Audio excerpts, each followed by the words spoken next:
નમસ્કાર, આપ જોઈ રહ્યા છો લખત ન્યૂઝ અપડેટ ચેનલ। તમામ સમાચાર અને અપડેટ મેળવવા માટે ચેનલને સબસ્ક્રાઇબ કરો અને બેલ આઇકન પર ક્લિક કરો જેથી તમામ સમાચાર અને અપડેટ તમને મળી રહે। લખતર તાલુકા પીજીવીસીએલ નીચે આવતા સાકર ગળસલ ભાડાર ગામમાં પીજીવીસીએલ વિજિલન્સ ટીમ દ્વારા કોર્પોરેટ રેડ કરવામાં આવી। પીજીવીસીએલ વિજિલન્સ ટીમ દ્વારા ત્રણેય ગામમાં 84 કનેક્શન ચેક કરી ગેરરીતિ ઝડપી પાડી।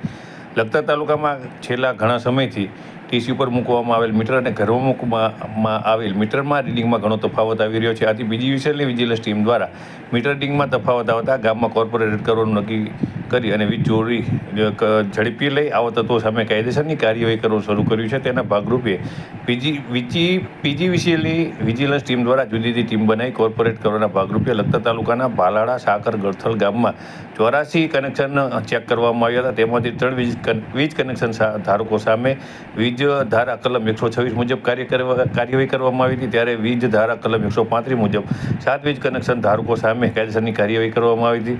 સાથે વીજ ચોરીમાં પકડાયેલ વીજ કનેક્શન ધારકોને 1.30 લાખનો દંડ ફટકારવામાં આવતા લખતર તાલુકાની અંદર ચકચાર મચી જવા પામી છે।